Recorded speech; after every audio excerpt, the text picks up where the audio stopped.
Iran যুদ্ধে অংশ নিয়ে যুক্তরাষ্ট্র যে কি পরিমাণ তার খেসারত দিতে হচ্ছে সেটা অকল্পনীয়। একটা শিরোনাম বলি আপনাদেরকে, তাতেই বুঝতে পারবেন যে কি পরিমাণ গচ্চা যাচ্ছে যুক্তরাষ্ট্রের।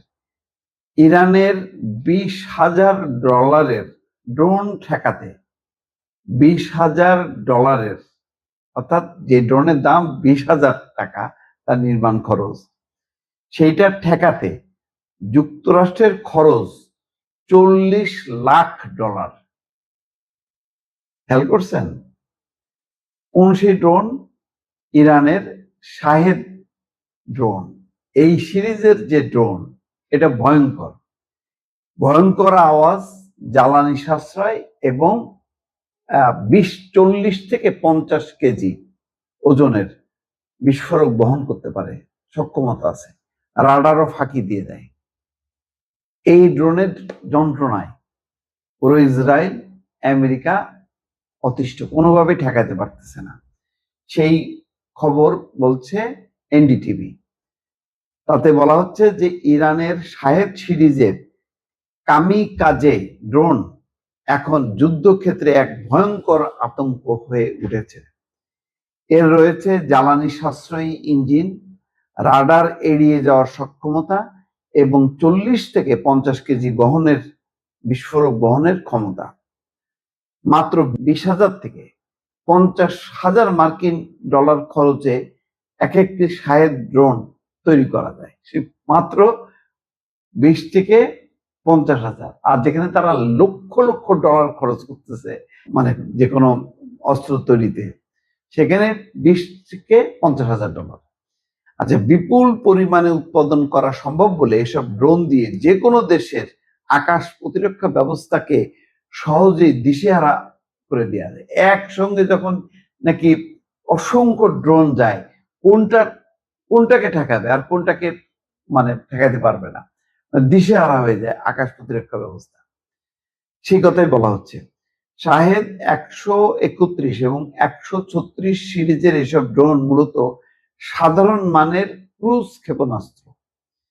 ইসরায়েল এবং যুক্তরাষ্ট্রের সঙ্গে সংঘাতে ইরান এগুলোকে প্রতিরোধের প্রধান অস্ত্র হিসেবে ব্যবহার করছে। শত শত মাইল পাড়ি দিয়ে ড্রোনগুলো সামরিক ঘাঁটি, তেল শোধনাগার এবং বেসামরিক স্থাপনায় নিখুঁতভাবে আঘাত হানছে। শত শত মাইল পাড়ি দিয়ে আঘাত হানছে। হাইপারসনিক গতি বা অত্যাধুনিক স্টিলথ প্রযুক্তি নয়, বরং এই ড্রোনের মূল শক্তি হলো এর বিপুল সংখ্যা। একসঙ্গে যখন কি ছাড়ে, তখন একটা দুইটা না, অনেকগুলো রওনা হয় আঘাত হানার জন্য। যুক্তরাষ্ট্রের তৈরি প্যাট্রিয়টের মতো উন্নত আকাশ প্রতিরক্ষা ব্যবস্থাকে ব্যস্ত রাখতে ইরান শত শত ড্রোনের ঢেউ পাঠাচ্ছে, যাতে এই যুক্তরাষ্ট্রের যে আকাশ প্রতিরক্ষা ব্যবস্থা ব্যস্ত থাকে। তার ফাঁকে দিয়ে হয়তো অনেকগুলো, 100টা পাঠানোর মধ্যে হয়তো 70-80টা আটকায় দেয়, কিন্তু বাকিগুলি দিয়ে আঘাত করে। সংক্ষেপে বললে, ইরানের কৌশল হলো এই উড়ন্ত ক্ষেপণাস্ত্র দিয়ে প্রথমে প্রতিপক্ষের রাডার এবং আকাশ প্রতিরক্ষা ব্যবস্থাকে অকেজ করা। অর্থাৎ প্রথমে এই উড়ন্ত যে ক্ষেপণাস্ত্র বা ড্রোন গুলো দিয়ে তাদের রাডার এবং আকাশ প্রতিরক্ষা ব্যবস্থাকে অকেজ করে ফেলে, কারণ এতে জড়া যায়। এরপর বড় এবং শক্তিশালী ব্যালিস্টিক ক্ষেপণাস্ত্র দিয়ে হামলা চালানো হয়, যেন এগুলো অনায়াসেই লক্ষ্য ভেদ করতে পারে।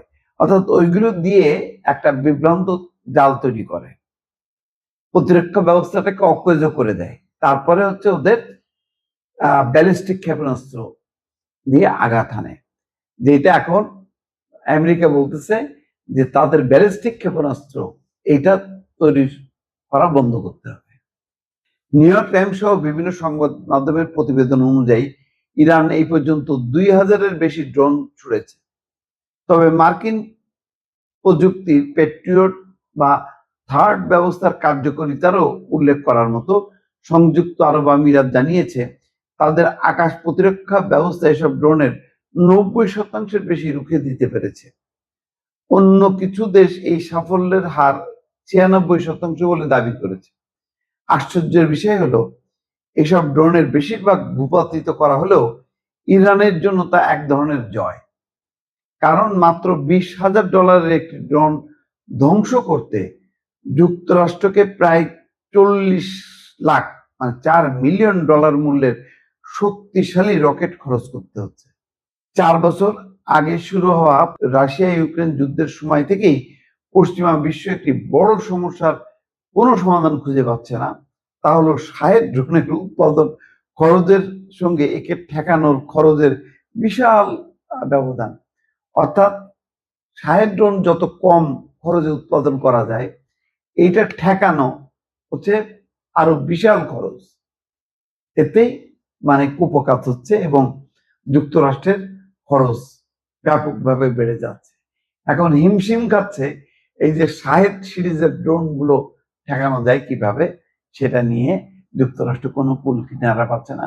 খবরে দেখেছেন যে তারা ওই ইউক্রেনের শরণাপন্ন হয়েছে, যে ইউক্রেন হয়তো এটা ঠেকাইতে পারে সেরকম প্রযুক্তি আছে। এখন ইউক্রেনের দ্বারস্থ হচ্ছে যুক্তরাষ্ট্র। এটা যুক্তরাষ্ট্রের জন্য অত্যন্ত লজ্জার একটা বিষয়।